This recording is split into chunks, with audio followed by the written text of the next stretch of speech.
I studied politics, philosophy and economics. Oh, yeah. I did PPE Where did you do that? at Oxford. Okay.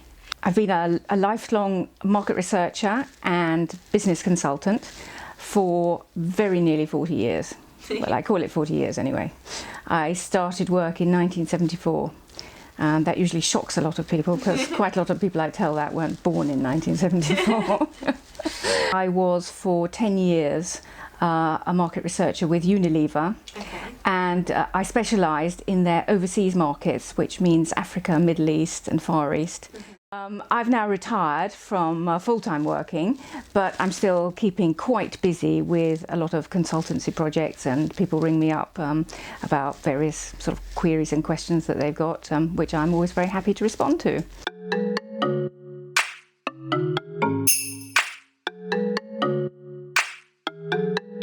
I left Oxford and I didn't particularly like the politics or the philosophy part. I was always much more interested in the economics part. Okay.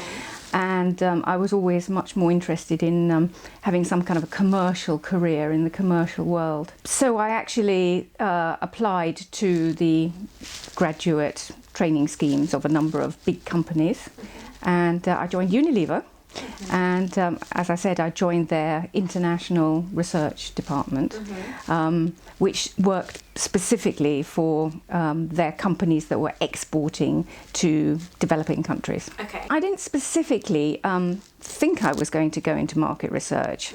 I thought I was just going to go into international marketing.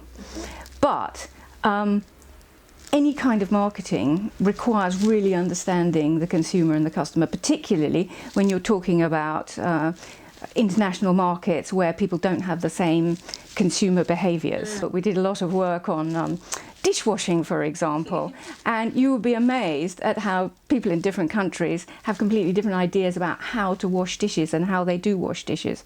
And on one occasion, we had to investigate a situation why a particular TV commercial that had been made in Hong Kong was completely ineffective in Singapore. Oh, really? And it had been made by a Chinese Hong Kong TV company and ad agency.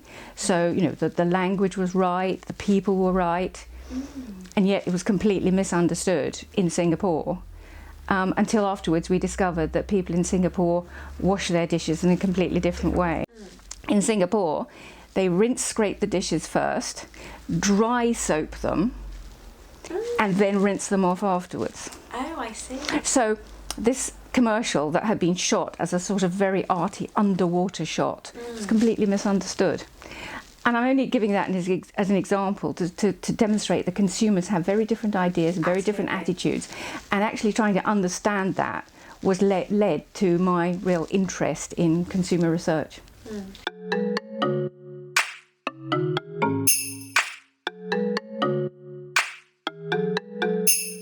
We particularly like semi-used graduates because what a semi-used graduate is someone who's been in work for a year, 9 months or a year. I think that's quite important because what that means is that person has already got used to the world of work, got used to, you know, getting up in the morning and getting themselves to work.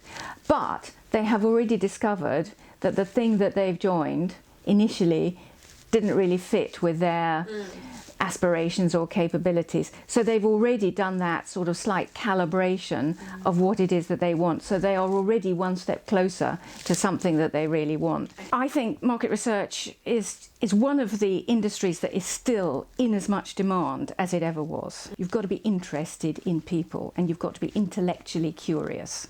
And you've got to also not have very closed ideas about what you think is the case or what you think is right, because I can assure you that when you get out there and speak to lots of people from different demographics, you'll be amazed at how many different views there are.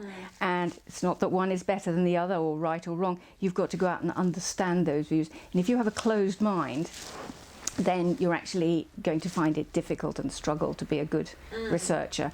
And we need people who, back to my phrase, who had intellectual curiosity, but they needed to have some basis of intellect in the first place. Particularly they needed good numeracy skills, and they also needed to have sort of a wide interest in the things of the world.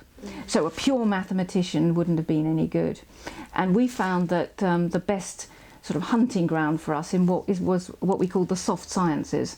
Okay. People who had done maybe something like geography or biology, botany, something like that required some rigour in the scientific method, but also then expanded into other things such as sort of human geography and traffic policy and things like that.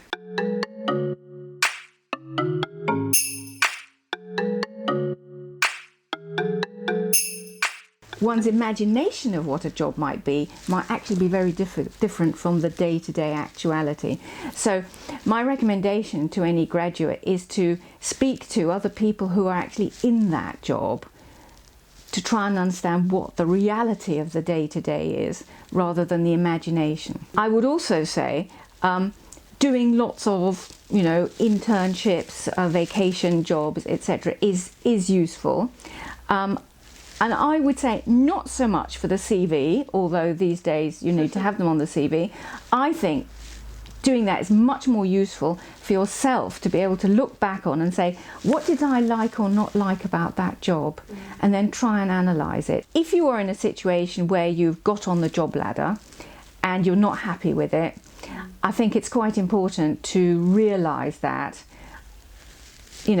maybe if you realise after 6 months you're not happy, I think then is the time to start looking for something that might be the next best step.